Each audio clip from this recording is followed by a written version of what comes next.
एक दिन की बात है। एक साधु गांव के बाहर वन में स्थित अपनी कुटिया की ओर जा रहा था। रास्ते में बाजार पड़ा। बाजार से गुजरते हुए साधु की दृष्टि एक दुकान में रखी ढेर सारी टोकरियों पर पड़ी। उसमें खजूर रखे हुए थे। खजूर देखकर साधु का मन ललचा गया। उसके मन में खजूर खाने की इच्छा जाग उठी, किंतु उस समय उसके पास पैसे नहीं थे। उसने अपनी इच्छा पर नियंत्रण रखा और कुटिया चला आया।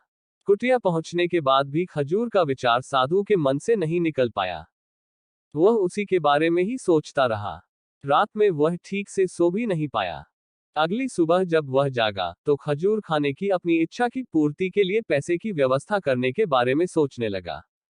सूखी लकड़ियां बेचकर खजूर खरीदने लायक पैसों की व्यवस्था अवश्य हो जाएगी, यह सोचकर वह जंगल में गया और सूखी लकड़ियां बीनने लगा। काफी लकड़ियां एकत्रित कर लेने के बाद उसने उसका गट्ठर बनाया और उसे अपने कंधे पर लादकर बाजार की ओर चल पड़ा। लड़कियों का गट्ठर भारी था, जिसे उठाकर बाजार तक की दूरी तय करना आसान नहीं था, किंतु साधु चलता गया।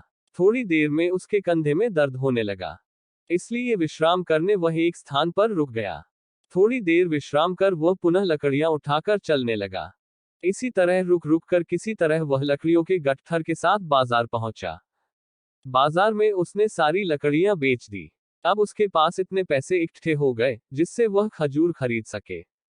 वह बहुत प्रसन्न हुआ और खजूर की दुकान में पहुंचा। सारे पैसों से उसने खजूर खरीद लिए और वापस अपनी कुटिया की ओर चल पड़ा। कुटिया की ओर जाते जाते उसके मन में विचार आया कि आज मुझे खजूर खाने की इच्छा हुई। हो सकता है कल किसी और वस्तु की इच्छा हो जाए। कभी नए वस्त्रों की इच्छा जाग जाएगी, तो कभी अच्छे घर की, कभी स्त्री और बच्चों की, तो कभी धन की। मैं तो साधु व्यक्ति हूं। इस तरह से तो मैं इच्छाओं का दास बन जाऊंगा। यह विचार आते ही साधु ने खजूर खाने का विचार त्याग दिया। उस समय उसके पास से एक गरीब व्यक्ति गुजर रहा था। साधु ने उसे बुलाया और सारे खजूर उसे दे दिए। इस तरह उसने स्वयं को इच्छाओं का दास बनने से बचा लिया। यदि हम अपनी हर इच्छाओं के आगे हार जाएंगे तो सदा के लिए अपनी इच्छाओं के दास बन जाएंगे। मन चंचल होता है, उसमें रह रहकर इच्छाएं उत्पन्न होती रहती हैं, जो उचित भी हो सकती हैं और अनुचित भी।